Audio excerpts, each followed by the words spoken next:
Okay. I'm back. So, since your family was, they were religious though. They were another religion. They weren't religious ever at all. My dad. But you grew up in Utah, which is I did grow up in Utah. And how did your family come to be there? Well, my dad's from Utah. My mom's from Washington State, and so. And you know, my parents. I think it was like a dream come true for my dad of how everything happened. You know, I think for my dad's biggest thing is he wanted me gone from the LDS Church. I mean, there are those people that like have issues with like religion. My dad, with a passion, hates the Mormon Church. I mean, passionately hates it.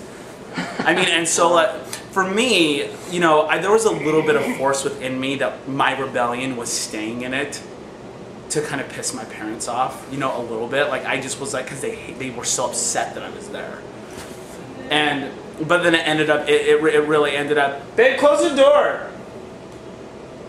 Did that sound loving? Love you.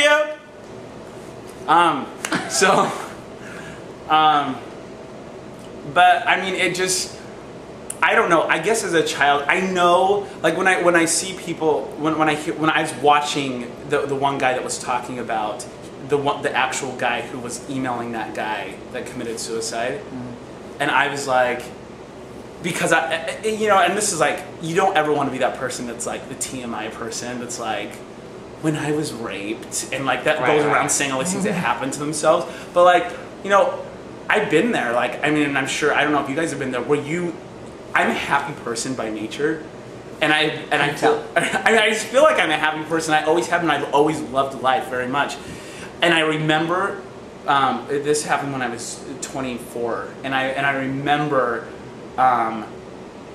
because I loved the church. I genuinely believed in the church. It wasn't a cultural thing. It wasn't like this thing that I got spoon-fed and I was like kind of went along for the ride.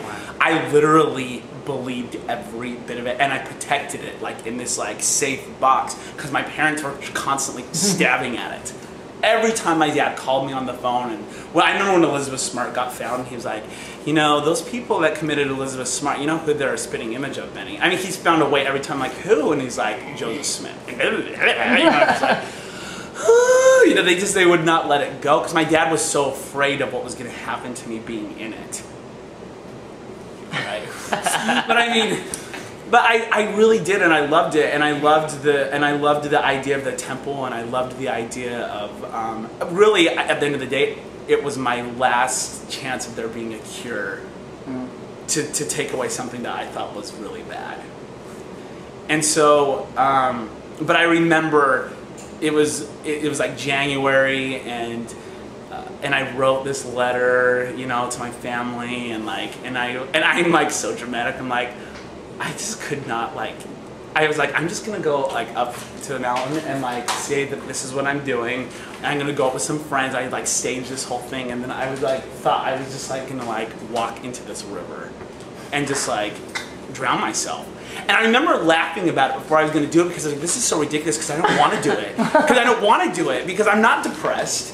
Are you leaving? Yeah. Can we pause for 2 seconds? Yeah. Okay. My pocket. I love you. Love you. Yeah, and so if you do, because he told me last night, and I was like, we introduced him to some girls, and he was like, Benny, he's like, we gotta get the girls rolling, and I was like, okay. He was so sweet because we went, we were gonna go to this. Parker. Parker. We were gonna go to this place called One Oak, and it's like this kind of ritzy strip. The line was so long, we stood there for about a half hour, and I was like, screw this. I was like, let's go back to the Ritz, and so he's like, I'll come. And we walked in there, and he was like, he's pretty drunk, and he was just like. And I was like, Parker, I'll come up and sit with you, and then Nick and I will come down here and dance. And he was like, whatever, I'm going out there and dancing with you guys. And so he's totally just like letting loose, and like and these guys like kind of like started like trying to dance with them, and he was just kind of like whatever, just like kind of like let it go. And then one guy like started grabbing his leg, and he was like, okay, and he just was like Benny, he's like, when they do that, you have to like put your hands all over me so I look taken. And we're like, okay. So yeah, he's a sweetheart. If I didn't have him when I came out, I would have been in a lot of trouble. Wow. I really would, because he was the only one that knew for a year. Oh wow. And so, and him and I were like inseparable for, I mean, him until I moved here. So I mean, he was a very big help. So if he's coming out here every He honestly, I'll bet he will whatever. come out monthly. Then let's find him some Let's do it. bi-coastal chick. Okay, let's do it. Let's do it. Let's do it. Parker, hostess. Because he's totally hot. Oh, he's so hot. I totally we know flawless dancer body girls. and if you like dancer girls who just and his insides match his outsides. He is just sweet. So we'll find him somebody. Anyway, before that happened, so you were talking about when you. Oh yeah, I mean, and I really I don't feel funny. Like I keep reminding myself there's that little guilt-ridden Benny inside of me that's you shouldn't talk about serious things like this. It's so lightly, but to me it feels light. It feels like it was that's not who I was anymore, and it just seems so silly to me. You know what I mean? I cannot believe I was ever in the frame of mind. Because I love this world. I'm the anti-doomsday. I was the same way. You know what I mean? I just don't think this world's ever gonna end. I just think all these people are just talking about I'm a total hardcore Christian, but I don't believe in the end of the world or anything like that. I just think the world just goes, and so, but I did, and I can't believe I thought I was gonna walk into some freezing cold river. And because I didn't want people to know that I committed suicide, because I was and I remember saying out loud in the car, I was this sucks, I don't want to do this. But I couldn't think of another option.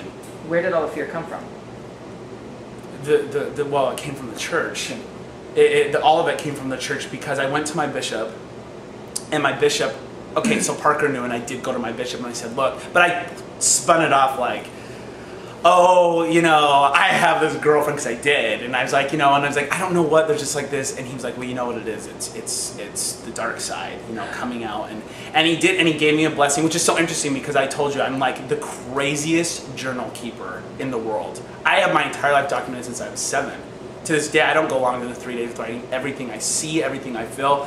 And I went back, and we were talking about the other day when I was going back, and I was reading the blessing that I got from my bishop. And in the blessing, he told me that if I ever embraced this, what I have with Nick, and that I would, exact lines where you will fall into a darkness of stupor, where you won't be able to remember even who you were or are. You will lose complete relationships with your family, which my relationships with my family were already awful, because I was constantly fighting with them about religion. And then he said that my financial world, my success in life, he's it will affect everything. You will watch everything crumble before your eyes. I give you this blessing that if you can yield, and if you can stand up straight. But it was interesting, because he did say this, that if you can stand up straight and hold yourself together, he was God will provide a way, and the right girl will come along that will fulfill all those needs. And so I just was okay. And I remember crying, and I remember feeling okay, I have a chance. Don't mess it up. Don't mess it up. And so I would go 3 or 4 months and date girls, and I'm okay. And then I would make out these girls, and I would date these girls, and I'm just why? When I have friends like Parker who are so passionate about these girls, and I'm just not feeling it. I just want to hang out with these girls. I don't want to touch them. I don't want to kiss them, and I certainly don't want to make babies with them. But it's the spiritual side of me did, but the way I am wired, it was a malfunction. Nothing was happening. You guys know, but I'm it just was such a battle within me that it was a really terrible time for me. It was, and so it's interesting now being outside of it and everything that bishop gave me. The reason why I'm a little upset about it is because I feel I was lied to. When you feel someone's lied to you, when you feel and I don't want to come off as this I'm not being negative. These are just facts. This is just how my story unfolded, and it was very painful. But anyway, I wanted it so bad. I've always, since I was a child, gravitated to God. I've always believed that there was someone. I don't know if it's a man or if it's a woman. I didn't know what it was. I knew there was something out there that cared about everything I did. And not just the big stuff, but the little stuff too. I knew it. Something in me always told me that. And it definitely didn't come from my parents. And so I just knew as this little kid, and as I got older, I just always wanted it. And it just so happened that I was in Salt Lake City, Utah, and all of my friends were gathering in this organization, and there were all these rules, and they set up this formula for you, and it just was easy.